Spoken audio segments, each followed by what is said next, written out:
कर्नाटकात काँग्रेसमधला संघर्ष आता चांगलाच चिघळला आहे। या संघर्षाचे अनेक पदर आहेत।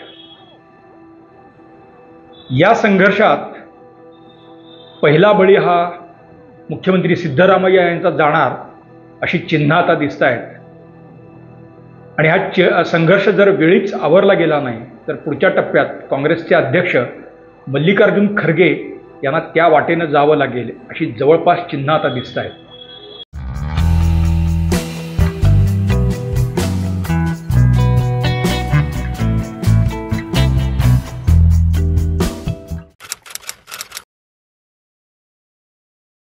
नमस्कार, गोजोस्कोपमध्ये आपल्या सर्वांचं मनापासून स्वागत आहे। मित्रांनो, पश्चिम बंगालमधल्या घटनेवरून संपूर्ण देशात जोरात चर्चा सुरू आहे, आंदोलनं सुरू आहेत। पश्चिम बंगालमध्ये त्या प्रशिक्षणार्थी महिला डॉक्टर बरोबर जे काही घडलं ते अत्यंत लज्जास्पद, निंदनीय, म्हणजे त्याला शब्द नाहीत इतकं ते घृणास्पद कृत्य आहे। आणि तिथल्या मुख्यमंत्री ममता बॅनर्जी त्यांची हडेलहप्पी त्यानंतरही कमी झालेली नाही। साहजिकच ते प्रकरण देशात चर्चेचं ठरलं, यात नवल नाही। पण एकीकडे हे सगळं सुरू असलं तरी दुसरीकडे काँग्रेसमधला संघर्ष आता नव्याने सुरू झालेला आहे आणि त्याचा एक अध्याय कर्नाटकात चांगलाच रंगलेला आहे। त्याकडे आपल्या माध्यमांचं किंवा एकूणच लक्ष गेलेलं नाही, म्हणून हा विषय आपल्या पुढे आम्ही आणतो आहोत। कर्नाटकात मुख्यमंत्री सिद्धरामय्या आणि उपमुख्यमंत्री डी.के. शिवकुमार यांच्यातला संघर्ष आता काही लपलेला नाही आहे।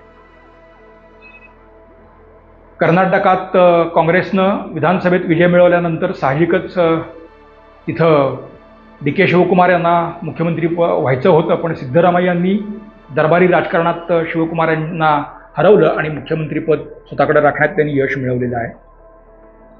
त्यावेळेला अडीच वर्षाचा करार झाला या दोन नेत्यांमध्ये असं सांगितलं जातं आणि आता 2.5 वर्ष संपत आलीत तशी डी.के. शिवकुमार यांच्या आशा पल्लवित झालेली आहेत।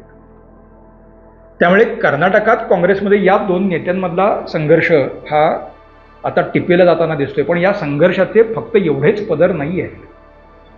डी.के. शिवकुमार यांना काय म्हणतात की त्यांना शिरजोर होऊ द्यायचं नाही म्हणून आणखी 2 उपमुख्यमंत्री नेमायच्या हालचाली सिद्धरामय्या करत होते आणि त्याची माहिती मिळाल्यानंतर डी.के. शिवकुमारांनी जी उचल खाल्ली आणि त्यांनी सिद्धरामय्या यांना अडचणीत आणायची एकही संधी सोडलेली नाही आहे। अशातच मैसूर डेव्हलपमेंट अथॉरिटीनं जो एक विकास आराखडा, खरं तर तो विकास आराखडा 1992 वगैरे सालीच तयार झालेला होता, पण त्याची अंमलबजावणी व्हायला पुढे 1 दशक जावं लागलं।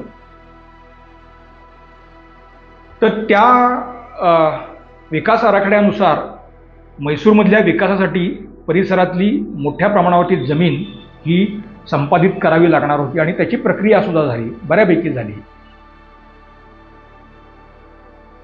मग सरकारी घोळ जे असतात त्याप्रमाणे मग काही जमीन अधिकृत झाली, काही झाली नाही, त्यातली काही पुन्हा डिलिमिटेड केली गेली, त्याच्यावरचे शेरे काढले गेले।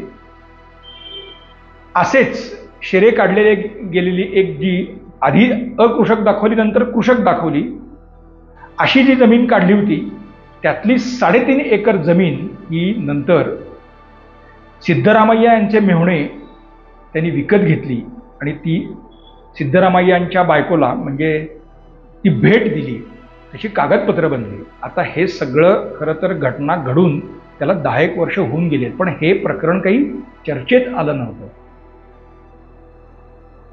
पण 2 महिन्यांपूर्वी बरोबर मैसूर डेव्हलपमेंट अथॉरिटीमधली अशी काही प्रकरणं दाखवत पण हे बरोबर प्रकरण बाहेर काढलं गेलं।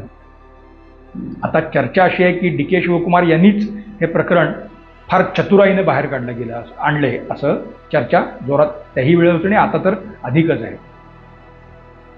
या विषयाची काही प्रमाणात चर्चा सुरू झाल्यानंतर कर्नाटकात त्याच्या बातम्या वगैरे पण आल्या, त्याच्यावर चर्चा झाली, पण त्याचे तपशील फारसे येत नव्हते।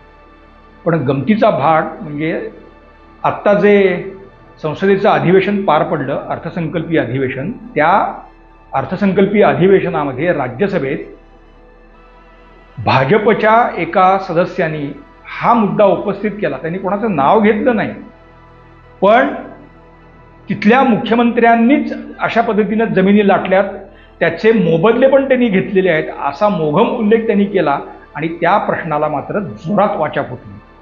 आणि आता जे तपशील बाहेर येत आहेत ते फार इंटरेस्टिंग आहेत. म्हणजे ती जी 3.5 एकर जमीन ती आधी कोणा शेतकऱ्यांची असेल, नंतर ती या अथॉरिटीकडे आली, नंतर ती पुन्हा त्याचं हे दाखवलं गेलं, शेरे काढले गेले, ती जमीन विकली गेली आणि ती आता मुख्यमंत्र्यांच्या पत्नीच्या नावे आहे. मग ती जमीन पुन्हा ॲक्वायर झाली. मग आता त्याचा मोबदला द्यायची वेळ जेव्हा आली, आता चर्चा अशी आहे किंवा बातम्यांमध्ये दिसतं ते असं आहे की ज्या जमिनीची आजच्या बाजारभावाने साधारण 90 कोटी रुपये किंमत व्हायला पाहिजे, तर त्याचा मोबदला म्हणून हा 1500 कोटी दिला गेला. अर्थात हा आकडा 1500 कोटीपासून 4000 कोटी इथंपर्यंत गेलेला आहे.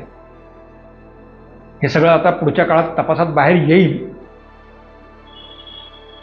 पण ह्या बातम्या येत असताना किंवा त्याची चौकशी मात्र धीम्या गतीनं सुरू होती. पण अशातच पुन्हा एकदा हा सगळा विषय कर्नाटकच्या राज्यपालांपुढे मांडला गेला आणि बाबा या सगळ्या प्रकरणाची चौकशी करायची तर मुख्यमंत्र्यांची पण चौकशी करावी लागेल, त्याला तुम्ही परवानगी द्या अशी मागणी झाली.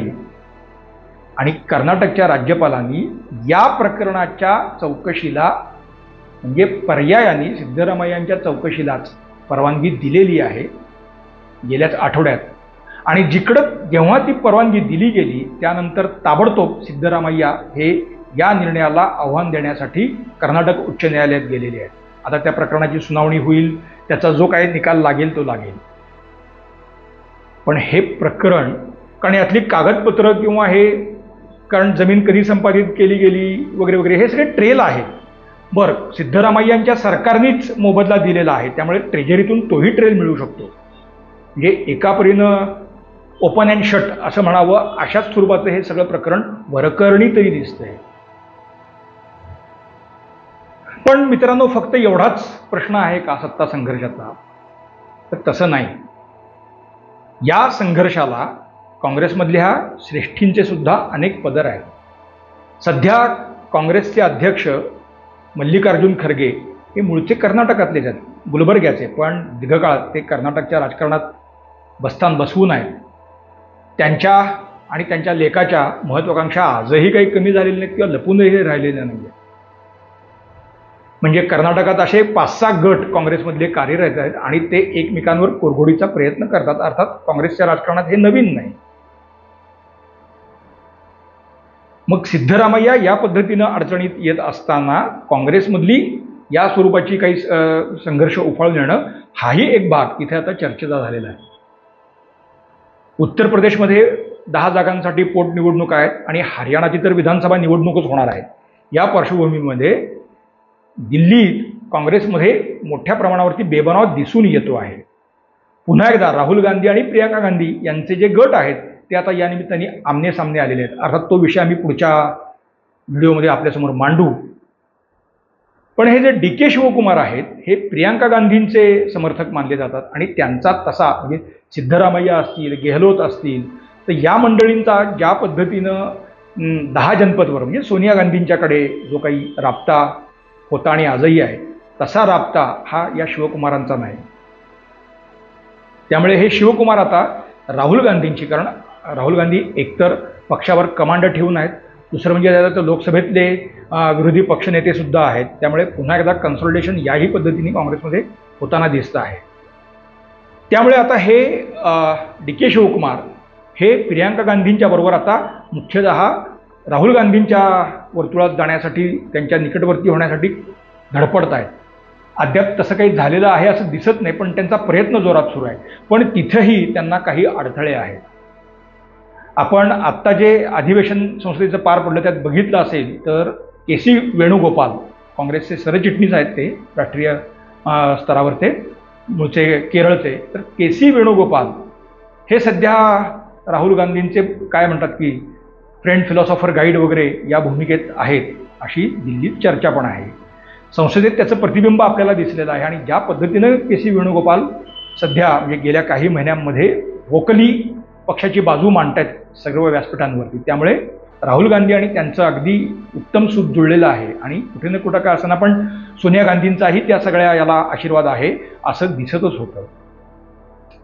मग जर आता डी.के. शिवकुमारांसारखा माणूस जर राहुल गांधींशी असं सख्य जोडायला गेला तर त्या दरबारी राजकारणात के.सी. वेणुगोपाल किंवा अन्य लोक हे त्यांना तितकंसं काही जवळ करतील किंवा करू देतील अशी चिन्हही दिसत नाही.